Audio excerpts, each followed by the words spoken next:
എല്ലാവർക്കും നമസ്കാരം. 9ാം ക്ലാസ്സിലെ ബയോളജിയുടെ 4ാമത്തെ ചാപ്റ്ററായ ബിഹൈൻഡ് മൂവ്മെൻറ്റ്സിൻ്റെ അടുത്ത പാർട്ടിലേക്ക് ഏവർക്കും സ്വാഗതം. Next is medical imaging technology. X-ray technology has been widely used for the accurate detection of fracture, dislocation, tumours and other bone damages. Ultrasound scanning, magnetic resonance imaging (MRI) and computed tomography (CT scan) are latest technique for diagnosis. This field of medical science is known as medical imaging technology. Course on medical imaging technology provide attractive job opportunities to interested students. Okay, medical imaging technology എന്താണെന്ന് നോക്കാം. അതിനു മുൻപ് നമുക്ക് നേരത്തെ പണ്ട് കാലത്ത് ഉപയോഗിച്ചുകൊണ്ടിരുന്ന ടെക്നോളജിയാണ് x-ray technology എന്ന് പറഞ്ഞത്. നമുക്ക് നേരത്തെ ഉപയോഗിച്ചുകൊണ്ടിരുന്നതാണ് എന്തിനു വേണ്ടിയിട്ട്? ഫ്രാക്ചറോ അല്ലെ ഡിസ്ലൊക്കേഷനോ അല്ലെങ്കിൽ എന്തെങ്കിലും തരത്തിലുള്ള മുഴകളോ എല്ലാം ഉണ്ടെങ്കിൽ അല്ലെ ബോൺ ഡാമേജസ് ഒക്കെ ആയി കഴിഞ്ഞ ഉടനെ തന്നെ നമ്മൾ അതിൻ്റെ എക്സ്റേ എടുക്കുകയായിരുന്നു. എക്സ്റേ എടുത്തായിരുന്നു ഉപയോഗിക്കുന്നത്. ഇത് നമ്മുടെ പണ്ട് കാലത്ത് ഉപയോഗിച്ചുകൊണ്ട് അല്ലെ നേരത്തെ ഇപ്പോഴും ഉപയോഗിച്ചുകൊണ്ടിരിക്കുന്ന ഏറെക്കാലമായിട്ട് ഉപയോഗിച്ചുകൊണ്ടിരിക്കുന്ന ഒരു സാങ്കേതിക വിദ്യയാണിത്. എന്നാൽ ഇപ്പോൾ അൾട്രാസൗണ്ട് സ്കാനിങ് അല്ലെങ്കിൽ magnetic resonance imaging, MRI scanning, അതുപോലെ തന്നെ നമ്മുടെ CT സ്കാൻ ഉണ്ട്, കമ്പ്യൂട്ടഡ് ടോമോഗ്രാഫി എന്ന് പറയും. അപ്പോൾ ഇതെല്ലാം നമ്മൾ ഇപ്പോൾ ഉപയോഗിക്കുന്ന ലേറ്റസ്റ്റായിട്ട് ഉപയോഗിക്കുന്ന ടെക്നിക്കുകളാണ്.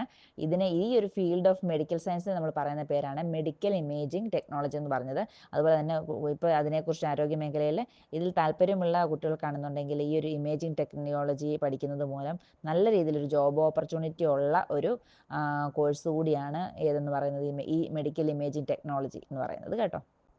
Next page number 106.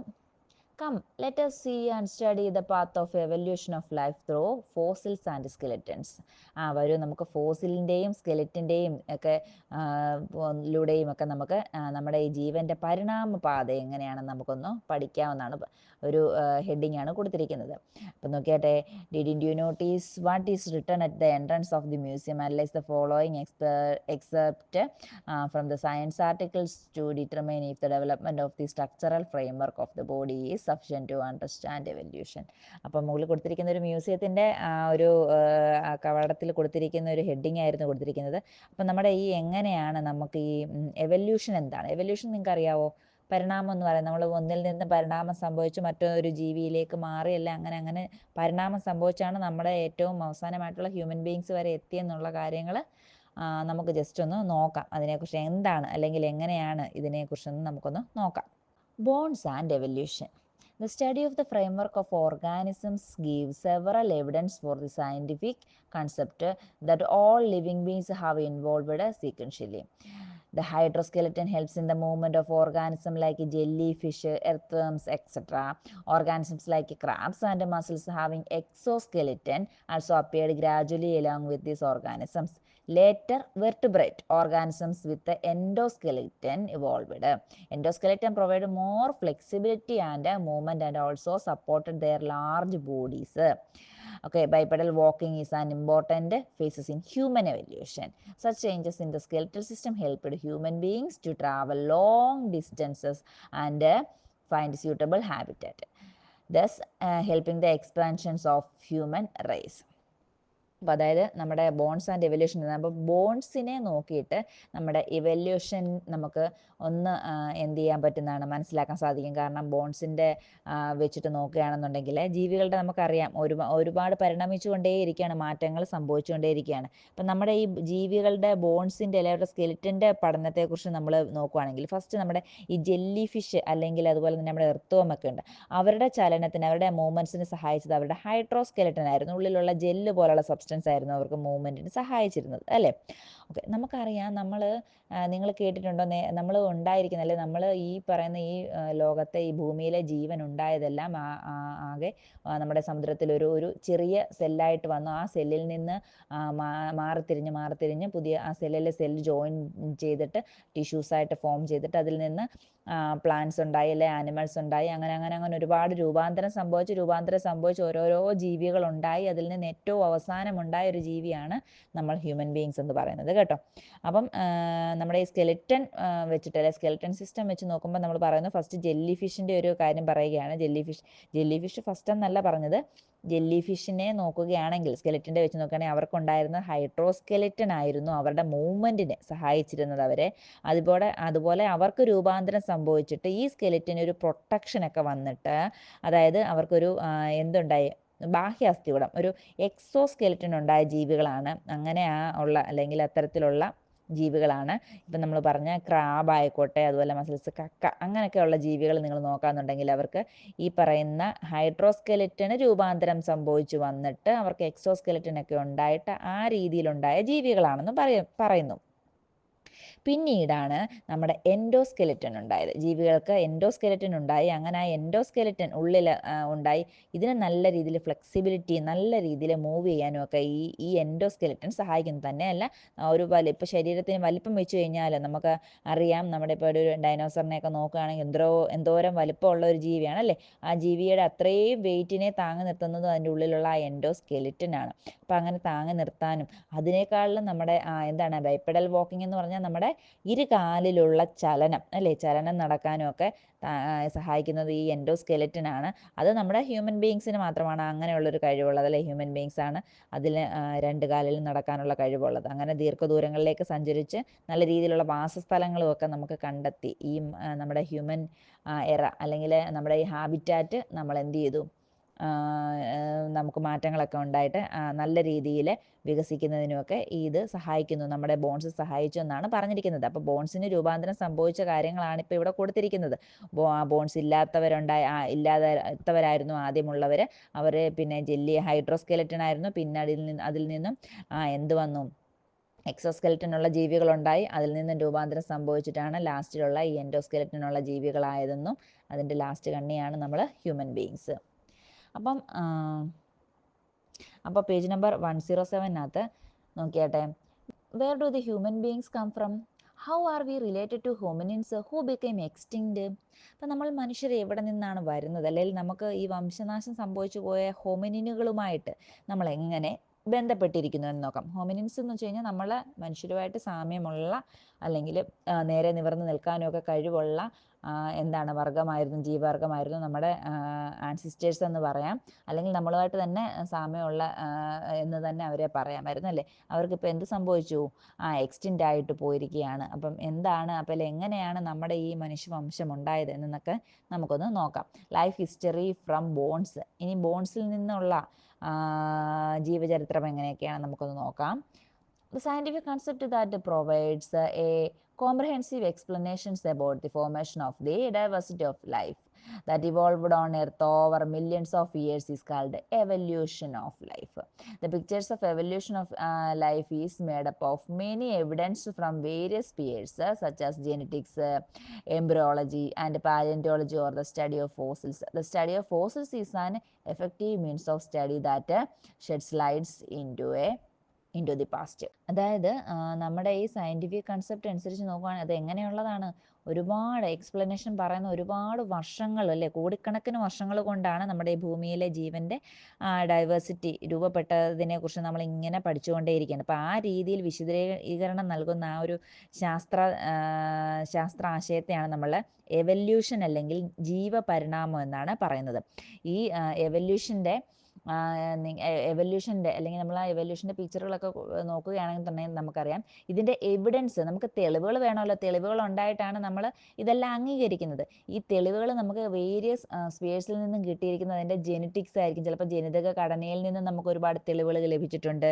പിന്നെ അതുപോലെ നമ്മുടെ ഈ അവരുടെ ഭ്രൂണശാസ്ത്രം അല്ലെങ്കിൽ എംബ്രിയോളജിയിൽ നിന്ന് നമുക്ക് കിട്ടിയിട്ടുണ്ട്. അല്ലെങ്കിൽ പാലിയോന്റോളജി എന്ന് പറഞ്ഞു കഴിഞ്ഞാൽ ഫോസിലുകളെ കുറിച്ചുള്ള പഠനമാണ് കേട്ടോ. പാലിയോന്റോളജി എന്ന് പറഞ്ഞത് സ്റ്റഡി ഓഫ് ഫോസിൽസ് ആണ്. അങ്ങനെ ഫോസിൽ എന്ന് വെച്ച് കഴിഞ്ഞാൽ അവരുടെ പഴയ മണ്ണിനടിയിൽ നിന്നും കിട്ടുന്ന അവരുടെ ഏതെങ്കിലും തരത്തിലുള്ള ഫോസിലുകളൊക്കെ ഉപയോഗിച്ചിട്ട് അതിനെ വെച്ചിട്ടുള്ള പഠനമായിരിക്കും. ഇനി ദ സ്റ്റഡി ഓഫ് ഫോസിൽസ് ആണ് എഫക്റ്റീവായിട്ട് നമുക്ക് കിട്ടിയത്, നല്ല രീതിയിൽ ഈ എവല്യൂഷനെ കുറിച്ച് നമുക്ക് അറിയാൻ സാധിച്ചത് ഈ ഫോസിലുകളെ കുറിച്ചുള്ള പഠനം, അല്ലെ ഫോസിലുകൾ കണ്ടെത്തിയതോടുകൂടിയാണ് നമുക്ക് കേട്ടോ. അപ്പോൾ അത് തന്നെയാണ് എന്തെന്ന് പറയുന്നത്, നമ്മുടെ ഈ ഒരു പഠനത്തിന് നല്ല രീതിയിൽ വെളിച്ചമേകുന്നത്, അല്ലെങ്കിൽ അതിലേക്ക് നല്ലൊരു വെളിച്ചം വീശിയതെന്ന് തന്നെ പറയാം. ഏതിൻ്റെ പഠനമാണ്? പാലിയന്റോളജിയുടെ, അല്ലെങ്കിൽ നമ്മുടെ ഫോസിലുകളെ കുറിച്ചുള്ള പഠനം. The study of fossils ranging from simple structures, bacteria, to the complex structured organisms including dinosaurs and mammals tells the story of the dynamic nature of life. The study including fossil cells to explain scientifically the evolutionary interrelationship of all living organisms based on observation, evidence, and scientific analysis rather than assumptions or speculations. The process of evolution of life helps in the identifying the importance of scientific inquiry in revealing the mysteries of nature and the role of science in formulating inferences based on evidences.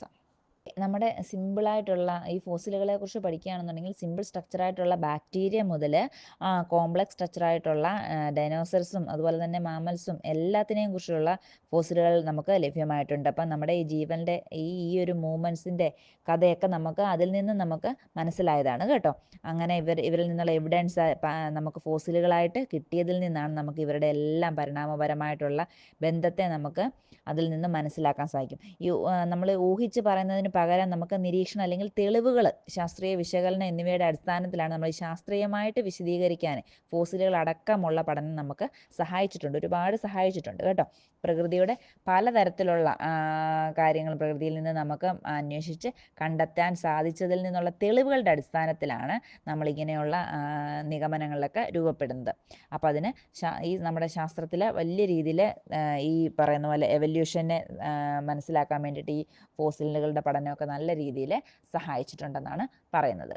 The Swedish evolutionary geneticist Svan Paabo analyzed DNA extracted from the ancient pieces of bones and made crucial discoveries about the genetic similarities and differences between human ancestors and modern man. With the help of modern technology which retrieves and analyzes DNA from fossils, he laid the foundation for the branch of science called paleogenomics.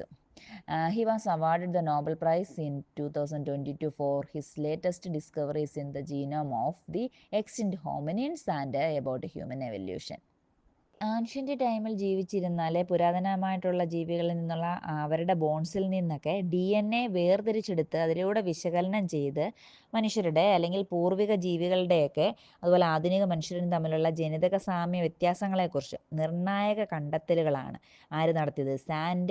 സാൻഡേ Pääbo എന്ന Swedish പരിണാമ ജനിതക ശാസ്ത്രജ്ഞനാണ് അദ്ദേഹം നടത്തിയത്.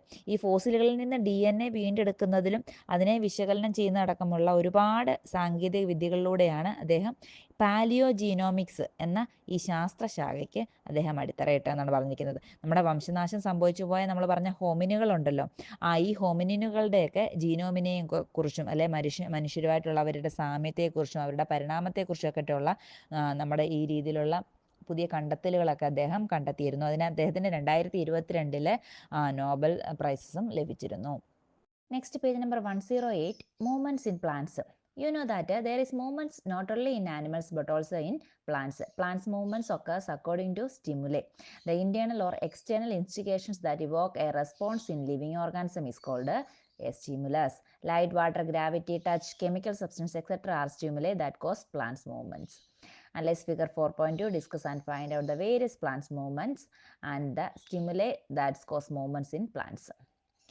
അതെ, നമ്മൾ ആനിമൽസിൻ്റെ ചലനം പഠിച്ചു, മൂവ്മെൻറ്റ്സ് പഠിച്ചു. ഇനി നമുക്ക് പഠിക്കാൻ പോകുന്നത് പ്ലാന്റ്സിൻ്റെ മൂവ്മെൻറ്റ്സ് ആണ്. നമ്മുടെ ആനിമൽസിൻ്റെ അത്രയും ഉള്ള മൂവ്മെൻറ്റ്സ് പ്ലാന്റ്സിൽ നടക്കുന്നില്ലെങ്കിലും പ്ലാന്റ്സിലും മൂവ്മെൻറ്റ്സ് നടക്കുന്നുണ്ട്. അവർ ഗ്രോത്ത് ഒക്കെ നടക്കുന്നതെല്ലാം അവരുടെ ഒരു മൂവ്മെൻറ്റിൻ്റെ ഭാഗമായിട്ടാണ് കേട്ടോ.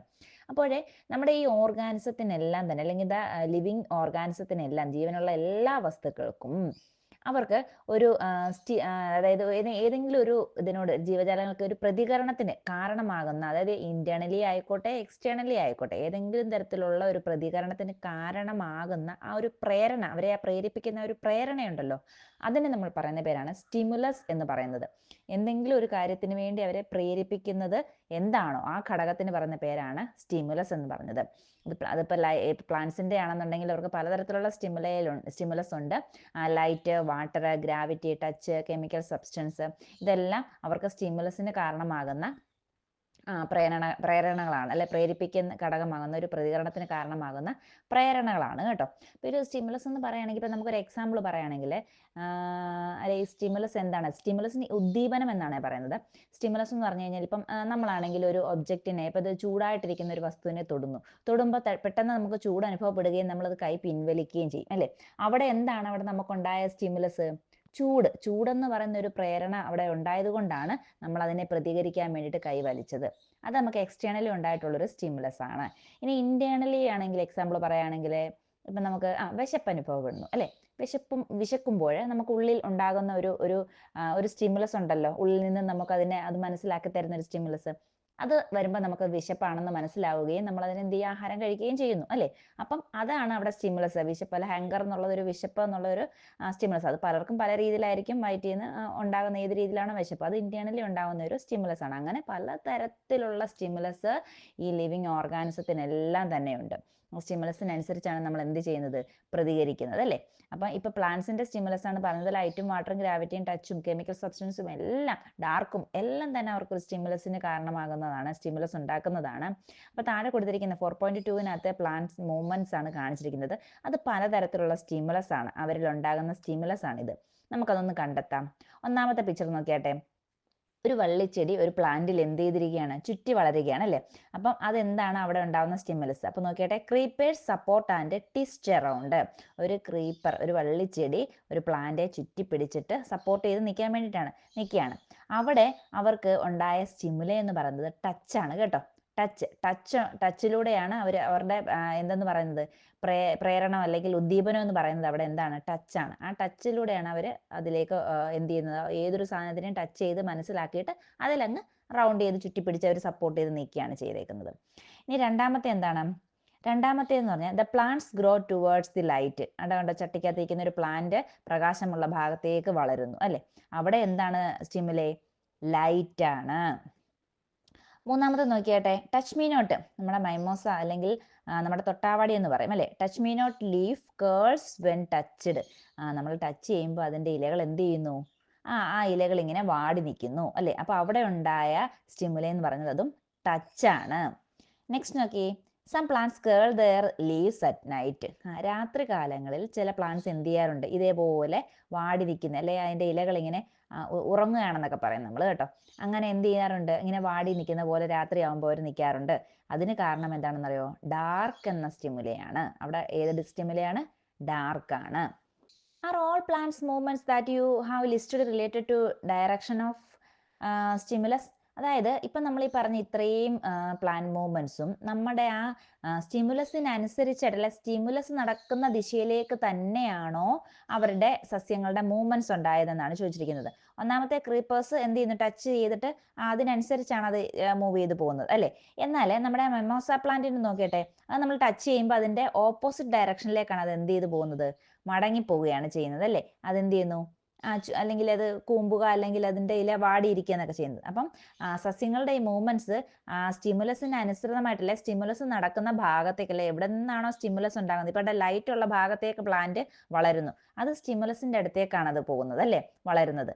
എന്നാൽ ഈ ടച്ച് മീ നോട്ടിൻ്റെ കാണിച്ചത് എന്താണ്, അത് സ്റ്റിമുലസിന് ഓപ്പോസിറ്റ് ആണ് അതിൻ്റെ മൂവ്മെന്റ് നടക്കുന്നത് അല്ലേ? അപ്പോൾ അങ്ങനെ രണ്ട് തരത്തിലുള്ള മൂവ്മെന്റ്സ് ഉണ്ട് കേട്ടോ. അതാണ് നമ്മൾ നോക്കുന്നത്. പ്ലാന്റ് മൂവ്മെന്റ്സിനെ രണ്ടായിട്ട് തരംതിരിച്ചിട്ടുണ്ട്.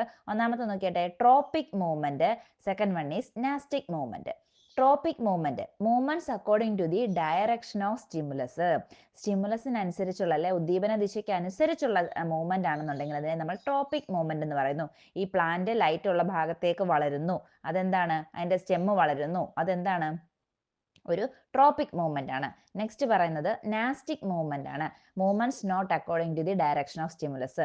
നമ്മുടെ ഈ സ്റ്റിമുലസിനനുസരിച്ചല്ലാതെയുള്ള മൂവ്മെന്റിന് പറയുന്ന പേരാണ് നാസ്റ്റിക് മൂവ്മെന്റ്. ഈ ടച്ച് മീ നോട്ടിന്റെ എങ്ങനെയാണ്, നമ്മൾ തൊടുമ്പോൾ അത് അതിന്റെ ഓപ്പോസിറ്റ് ദിശയിലേക്കാണ് ചുരുങ്ങുന്നത് അല്ലെങ്കിൽ മടങ്ങുന്നത്. അപ്പോൾ അതെന്ത് മൂവ്മെന്റിന് എക്സാമ്പിൾ ആണ്, നാസ്റ്റിക് മൂവ്മെന്റിന്റെ എക്സാമ്പിൾ ആണ്. Okay, page number 109.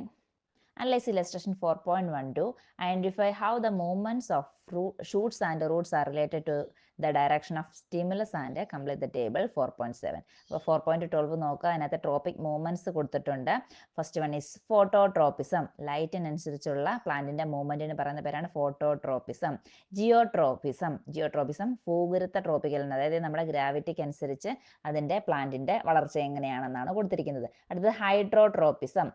എന്താണ്, ജലട്രോപ്പിക ചലനം എന്ന് പറയും. അത് വാട്ടറിന്റെ അടുത്തേക്കുള്ള പ്ലാന്റിന്റെ മൂവ്മെന്റ് ആണ് കൊടുത്തിരിക്കുന്നത്.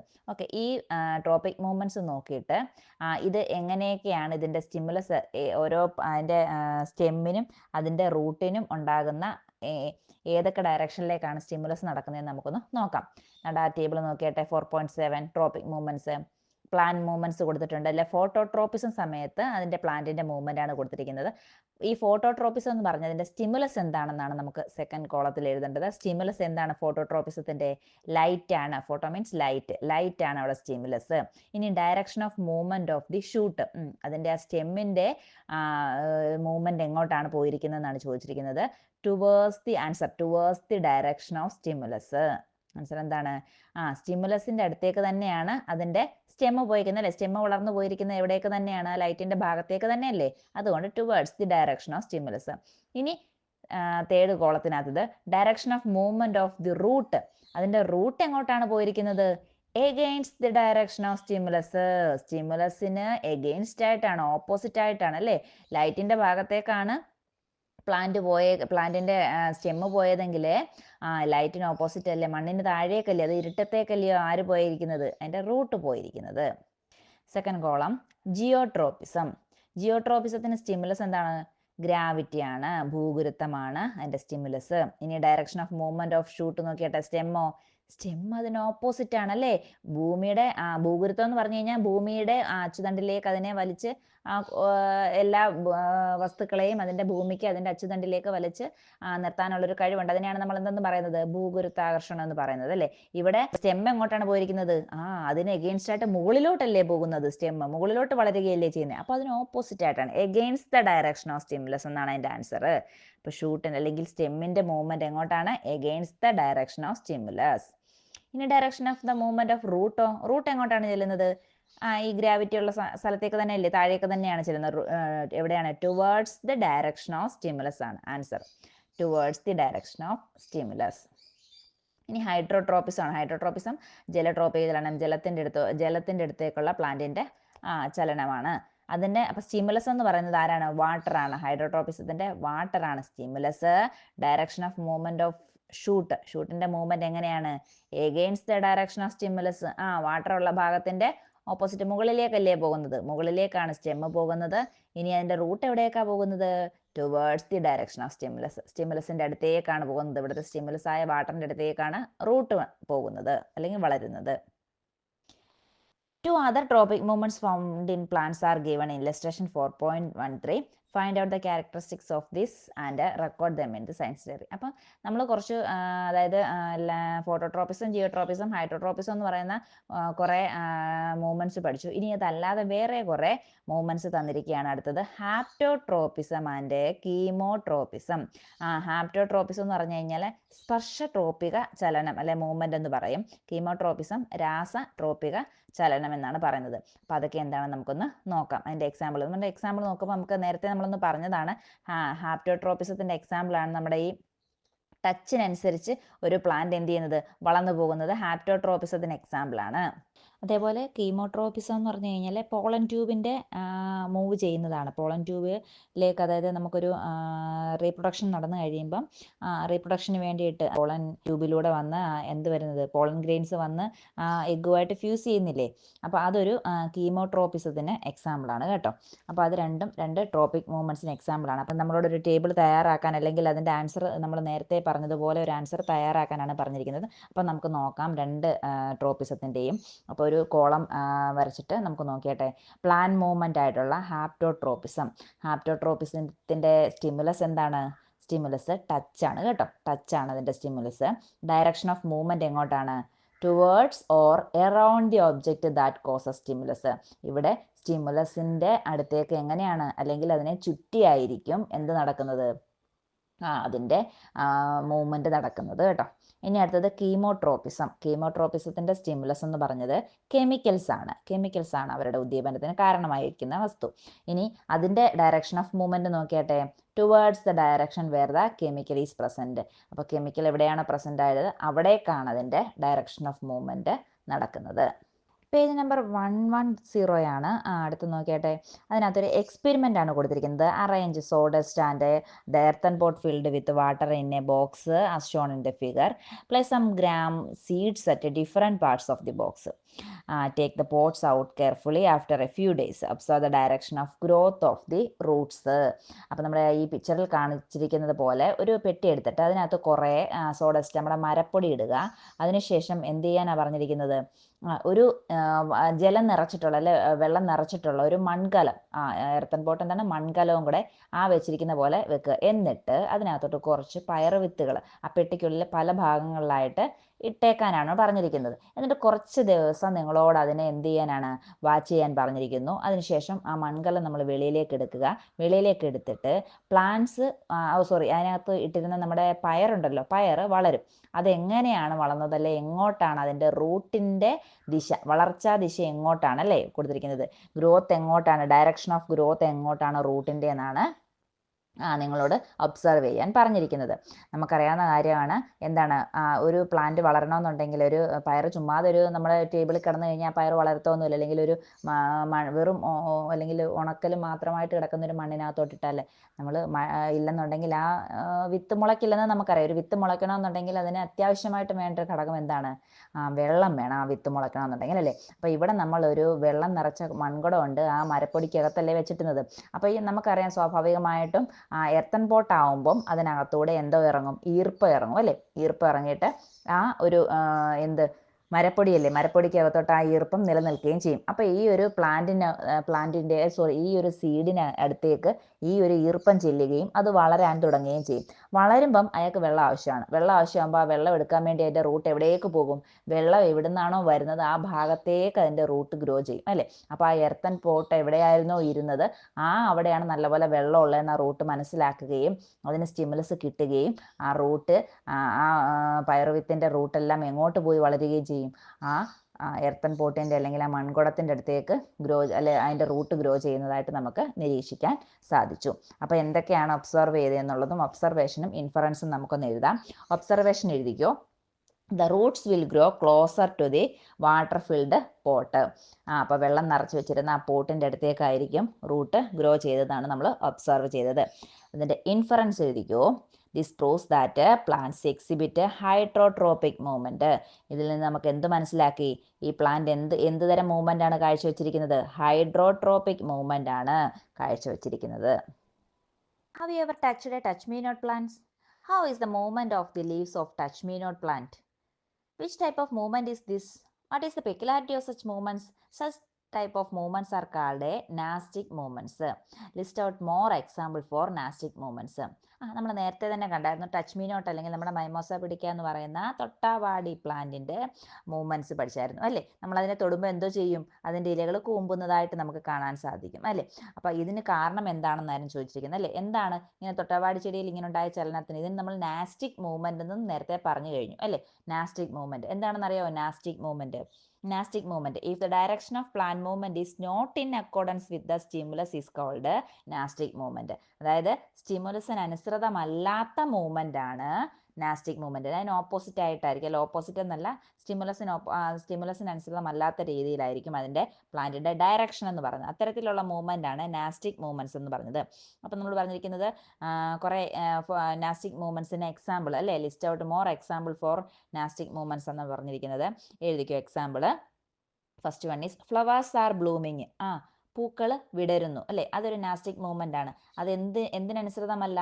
അവിടെ ഒരു സ്റ്റിമുലസിന് അനുസൃതമായിട്ടല്ല ആ മൂവ്മെൻറ്റ് നടന്നിരിക്കുന്നത്. ഫ്ലവേഴ്സ് എന്ത് ചെയ്യുന്നു? ബ്ലൂം ചെയ്ത് വരുന്നു. അല്ലെങ്കിൽ അതൊരു മൂവ്മെൻ്റ് ആണ്.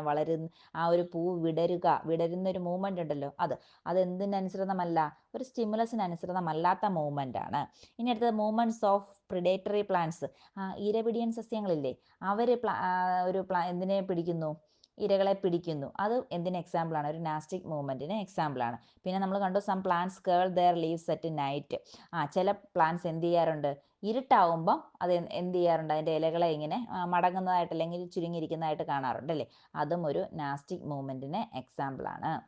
Adaptation of organism for their existence ranges of the movement from the movements of molecules in the cells to the various movements of organism. Knowledge about this not only reveals the wonders in the diversity of movements of the living world, but also gives insight into the evolution of life. Evolution helps organisms to adapt themselves to changing environment. Society also should undergo transformative movements in order to face problems which keep arising continuously. These movements helps to us to survive progress and follow A more just world. അപ്പോൾ നോക്കിയിട്ട് നമ്മുടെ ഈ സെല്ലുകളിൽ മാത്രമല്ല സെല്ലുകളിൽ നടക്കുന്ന ആ ഒരു ആറ്റംസിൻ്റെ അല്ലേ എന്ത് ചെയ്യുന്നു റേഞ്ച് ഓഫ് മൂവ്മെൻറ്റ്സ് ഉണ്ട്, മോളിക്യൂൾസിൻ്റെ മൂവ്മെൻറ്റ്സും തന്നെ വലിയ രീതിയിലുള്ള അത് അങ്ങനെ തുടങ്ങി ജീവികളുടെ നിലനിൽപ്പിനായിട്ടുള്ള അനുകൂലമായിട്ടുള്ള ഒരുപാട് ചലനങ്ങളെക്കുറിച്ച് നമുക്ക് അറിയാൻ സാധിച്ചു. ഇതൊക്കെ നമുക്ക് ഭയങ്കര വണ്ടറായിട്ട് തോന്നുന്നുണ്ടായിരിക്കും അല്ലേ? വണ്ടറായിട്ട് മാത്രമല്ല, ഇതിൽ നിന്ന് നമുക്ക് എന്താണ് എവല്യൂഷനെ കുറിച്ചൊക്കെ കുറച്ച് നോളജ് മനസ്സിലാക്കാൻ, എവല്യൂഷൻ അല്ലെങ്കിൽ പരിണാമം അല്ലേ, മാറ്റം സംഭവിച്ച് പുതിയ പുതിയ ജീവികളെ പരിണാമ പ്രക്രിയയിലൂടെ പുതിയ പുതിയ മാറിക്കൊണ്ടിരിക്കുന്ന ചുറ്റുപാടുകളോട് നമുക്ക് പൊരുത്തപ്പെടാൻ സാധിക്കുന്നുണ്ട് അല്ലേ? പരിണാമം സംഭവിക്കുന്നതെന്ന് പറഞ്ഞു കഴിഞ്ഞാൽ പുതിയ ചുറ്റുപാടുകളോട് അതിജീവിക്കാൻ നമുക്ക് എന്ത് ചെയ്യുകയാണ്, നമുക്ക് ശാരീരികമായിട്ട് ഒരു തയ്യാറെടുപ്പ് അല്ലേ, ശാരീരികമായിട്ടെന്നല്ല നമുക്ക് മൊത്തത്തിൽ ആ ഒരു തയ്യാറെടുപ്പാണ് പുതിയൊരു മാറിക്കൊണ്ടിരിക്കുന്ന ജീവിത സാഹചര്യമായിട്ട് പൊരുത്തപ്പെട്ടു പോകാൻ വേണ്ടിയിട്ട്. അത് നമ്മളെ ജീവികളെ സഹായിക്കുകയും ചെയ്യുന്നുണ്ട് അല്ലേ? അപ്പം നിരന്തരം ഇങ്ങനെ ഉയർന്നു വരുന്ന പ്രശ്നങ്ങളെ നേരിടുന്നതിനും അല്ലെ സാമൂഹികമായിട്ടായിക്കോട്ടെ വരുന്ന പ്രശ്നങ്ങളെയൊക്കെ നേരിടാനും ഒക്കെ ഈ മൂവ്മെൻറ്റ്സ് നമ്മളെ വളരെ ഏറെ സഹായിക്കുന്നുമുണ്ട്. അത് നിലനിൽപ്പിനായിട്ടായിരിക്കും പുരോഗതിക്കുമെല്ലാം കൂടുതലായിട്ട് നമ്മളെ ലോകത്തെ പിന്തുടരാനും ഈ മൂവ്മെൻറ്റ്സ് നമ്മളെ ഒരുപാട് സഹായിക്കുന്നുണ്ട്. ഓക്കെ, അപ്പോൾ ഇത്രയാണ് നമ്മുടെ ഈ ചാപ്റ്ററിനകത്ത് നമുക്ക് പഠിക്കാനുള്ളത്. നമുക്കിനി ഇതിനകത്തെ ലെറ്റസ് അസസ് നോക്കാം. പേജ് നമ്പർ 111 എടുത്ത് എല്ലാവരും. Okay, first question, identify the plant movement mentioned in each of those given below. അപ്പോൾ ചുവടെ കൊടുത്തിരിക്കുന്നതിൽ ഓരോന്നിൽ ഉൾപ്പെടുന്ന സസ്യങ്ങളുടെ ചലനം ഏതൊക്കെ രീതിയിലുള്ളതാണെന്ന് നമുക്ക് നോക്കാം. ഒന്നാമത്തേത്, the pea plant twines around a support. ഒരു പയറ് ചെടി താങ്ങിൽ ഇങ്ങനെ ചുറ്റി വളരുന്നത്, അതിന് എക്സാമ്പിൾ ഏതാണ്? ഹാപ്റ്റോട്രോപ്പിസം ആണ് അവിടെ ഉണ്ടാകുന്ന മൂവ്മെൻറ്റ് നടക്കുന്നത്. ഇനി second one is the coconut tree near the bank of a river grows leaving towards the river. ഇത് ശ്രദ്ധിച്ചോണം നിങ്ങൾ, പുഴയുടെ തീരത്ത് വളരുന്ന ഒരു തെങ്ങ് പുഴയിലേക്ക് ചരിഞ്ഞു വളരുന്നു. ഇത് കാണുമ്പോൾ പെട്ടെന്ന് തന്നെ നമ്മൾ എടുത്തിട്ട് എന്തോ പറയും? ഹൈഡ്രോട്രോപ്പിസം അല്ലേ, വെള്ളമുള്ള ഭാഗത്തേക്ക് അത് വളരുന്നു എന്ന് നമ്മൾ വിചാരിക്കും. പക്ഷേ എന്താണ് പറഞ്ഞിരിക്കുന്നത്? പുഴയുടെ തീരത്തുള്ള തെങ്ങ് പുഴയിലേക്ക് ചരിഞ്ഞ് വളരുമ്പോഴേ അതിൻ്റെ സ്റ്റെമ്മ് എങ്ങോട്ടാണ് പോയിരിക്കുന്നത്? മുകളിലോട്ട് വളർന്നു പോകുന്ന സ്റ്റെമ്മിനെയാണ് ഇവിടെ കാണിച്ചിരിക്കുന്നത് അല്ലെ, സ്റ്റെമ്മിൻ്റെ കാര്യമാണ് പറഞ്ഞത്. തെങ്ങിൻ്റെ മുകൾ ഭാഗം വളരുന്നത്, അത് എങ്ങോട്ടാണ് വളരുന്നതെന്ന് ശ്രദ്ധിച്ചോ. തെങ്ങിൻ്റെ മുകൾ ഭാഗം എന്ത് നോക്കിയാ പോയെന്നറിയാവോ? ലൈറ്റിൻ്റെ നോക്കിയിട്ടാ. പുഴയുടെ മുകൾ ഭാഗത്തെങ്ങും വേറെ വൃക്ഷങ്ങളൊന്നും ഇല്ലാത്തത് കൊണ്ട് അവിടെ നല്ല രീതിയിൽ പ്രകാശം ലഭിക്കും. അപ്പോൾ അവിടെ നല്ല പ്രകാശം ലഭിക്കുന്ന ഭാഗമായതുകൊണ്ടാണ് അതിൻ്റെ മുകളിലൂടെ ആ പ്ലാന്റ് വളരാൻ തുടങ്ങിയത്. അതിൻ്റെ ഈ സൈഡിലല്ല, തീരത്തൊക്കെ നിൽക്കുമ്പോൾ തീരത്തൊക്കെ വേറെ ഒരുപാട് പ്ലാന്റുകൾ നിൽപ്പില്ലേ, അപ്പോൾ അവിടെ നിൽക്കുമ്പോൾ നല്ലപോലെ പ്രകാശം കിട്ടുന്നില്ല. പുഴയുടെ മുകളിലാവുമ്പം നല്ല പ്രകാശം അടിക്കുന്നുണ്ട് അല്ലേ. അപ്പോൾ ആ ലൈറ്റിനനുസരിച്ചാണ്, ലൈറ്റ് അവിടെ വന്നത് നല്ല രീതിയിൽ കിട്ടുന്നുണ്ടല്ലോ എന്ന് കരുതിയിട്ടാണ് ആ പ്ലാന്റ് എന്ത് ചെയ്തത്?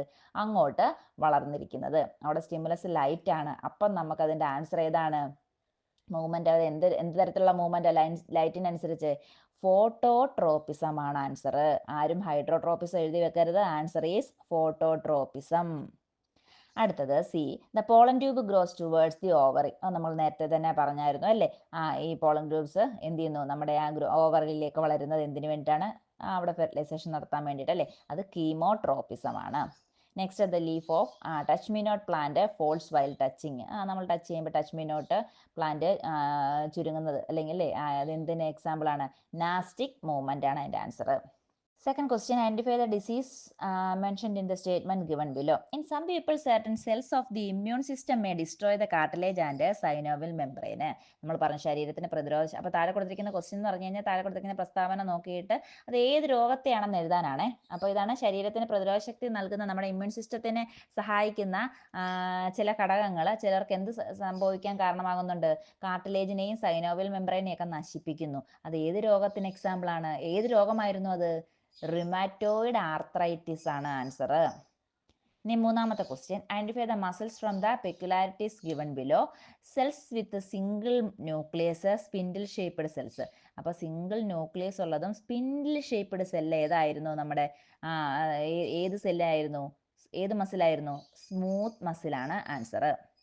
Next question, observe the joints denoted as X, Y, Z and choose the one which comes in the correct order. അപ്പോൾ അതുകൊണ്ട് XYZ എന്ന് പറഞ്ഞൊരു പിക്ചർ കൊടുത്തപ്പോൾ ഉണ്ട്, അത് താഴെ കൊടുത്തിരിക്കുന്ന ABCD ഇതിൽ ഏതാണെന്നുള്ളത് കറക്റ്റായിട്ട് കണ്ടുപിടിക്കാനാണ് പറഞ്ഞിരിക്കുന്നത്. ഒന്നാമത്തെ നമുക്കറിയാം തെന്നി നീങ്ങുന്ന തരത്തിലുള്ള ഗ്ലൈഡിങ് ജോയിൻ്റ് ആണ് ഒന്നാമത് കൊടുത്തിരിക്കുന്നത് അല്ലേ, ഒന്നാമത്തെ ഗ്ലൈഡിങ് ജോയിൻ്റ് ആണ്. രണ്ടാമത്തെ നമുക്കറിയാം ഹിഞ്ച് പോലെ പ്രവർത്തിക്കുന്ന, നമ്മുടെ കൈയുടെ മുട്ടിൻ്റെയും കാലിൻ്റെ മുട്ടിൻ്റെയൊക്കെ ഹിഞ്ച് പോലെ പ്രവർത്തിക്കുന്നതായതുകൊണ്ട് ഇത് ഹിഞ്ച് ജോയിൻ്റ് ആണെന്നും. മൂന്നാമത്തെ എല്ലാ സ്ഥലങ്ങളിലേക്കും ചലിപ്പിക്കാൻ സഹായിക്കുന്ന എന്താണ്, പിവറ്റ് ജോയിൻ്റ് ആണെന്നും നമുക്ക് മനസ്സിലാക്കാം. അപ്പോൾ അതിൻ്റെ ആൻസർ ഈസ് C ആണ്, gliding joint, hinge joint, pivot joint. അഞ്ചാമത്തെ question, disorders of the bones and muscles are given in the column 1 and their causes are given in column 2. Analyse them and choose the options including the correct pairs എന്നാണ് പറഞ്ഞിരിക്കുന്നത്. ഇപ്പോൾ column 1-നകത്ത് കുറച്ച് ഡിസോർഡേഴ്സും അതിൻ്റെ കൊടുത്തിട്ടുണ്ട്. എന്നിട്ട് അതിൻ്റെ column 2-നകത്ത് അതിനകത്ത് കൊടുത്തിരിക്കുന്ന ഓപ്ഷൻസും കൊടുത്തിട്ടുണ്ട്. നമുക്കതൊന്ന് നോക്കാം. ഒന്നാമത്തേത് സ്പ്രെയിൻ ആണ്. അപ്പോൾ സ്പ്രെയിൻ്റെ കാര്യം നമുക്കറിയാം. സ്പ്രെയിൻ്റെ എന്തായിരിക്കും അതിൻ്റെ ആൻസർ എന്നുള്ളത്, എന്താണ് സ്പ്രെയിൻ്റേത് നമ്മൾ നേരത്തെ തന്നെ പറഞ്ഞതാണ്. സ്പ്രെയിന് എന്തൊക്കെയായിരിക്കും അതിൻ്റെ ലക്ഷണങ്ങളെന്ന് പറഞ്ഞത്. അപ്പോൾ ഈ സ്പ്രെയിൻ ഉണ്ടാകുന്നത് പറഞ്ഞാൽ stretching or breaking of ligaments ആണ്. ലിഗമെൻസിന് സ്ട്രെച്ച് ചെയ്യുകയോ ബ്രേക്ക് ചെയ്യുമ്പോൾ ഉണ്ടാകുന്ന അവസ്ഥയാണ് സ്പ്രെയിൻ അല്ലെങ്കിൽ ഉളുക്കെന്ന് പറയുന്നത്. അപ്പോൾ അതിൻ്റെ ആൻസർ മൂന്നാമത്തെയാണ്, കോളം 2-ലെ മൂന്നാമത്തെ ആൻസറാണ് സ്പ്രെയിൻ്റേത്. അടുത്ത രണ്ടാമത്തെ ഓസ്റ്റിയോപോറോസിസ്. ഓസ്റ്റിയോപോറോസിസ് എന്ന് വെച്ചാൽ പോർസ് ഉണ്ടായിട്ട് ബോണുകൾ ബ്രിട്ടിലായി പോകുന്ന സംഭവമാണ് അല്ലേ. അപ്പോൾ ഓസ്റ്റിയോപോറോസിൻ്റെ ആൻസർ എന്താണ്, deficiency of protein, calcium and vitamin D. പ്രോട്ടീൻ്റെയും കാൽഷ്യത്തിൻ്റെയൊക്കെ വിറ്റാമിൻ ഡിയുടെയൊക്കെ ഡെഫിഷ്യൻസി മൂലമാണ് ചെറിയ സുഷിരങ്ങളുണ്ടായിട്ട് ബോൺസൊക്കെ ബ്രിട്ടിലായി പോകുന്നത്. അടുത്തത് റിമാറ്റോയ്ഡ് ആർത്രൈറ്റിസ് ആണ്. റിമാറ്റോയ്ഡ് ആർത്രൈറ്റിസ് നമ്മൾ നേരത്തെ തന്നെ കുറച്ച് മുൻപേ കൂടെ പറഞ്ഞതേ ഉള്ളൂ. Destruction of cartilage by certain defence cells. Defence സെൽസിനുണ്ടാകുന്ന പ്രത്യേകത കാരണം കാർട്ടിലേജസ് നശിച്ചു പോകുന്നതാണ്. അടുത്തത് മസ്കുലാർ ഡിസ്ട്രോഫി എന്ന് പറഞ്ഞു. മസ്കുലാർ ഡിസ്ട്രോഫിക്ക് കാരണം changes that occurs in genes ആണ്. ജീനുകൾക്കുണ്ടാകുന്ന തകരാറുകളാണ് മസ്കുലാർ ഡിസ്ട്രോഫിക്ക് കാരണം എന്ന് പറഞ്ഞു. അപ്പോൾ ഇതിൻ്റെ എല്ലാം ആൻസർ D ആണ്. അഞ്ചാമത്തെ ആൻസർ D.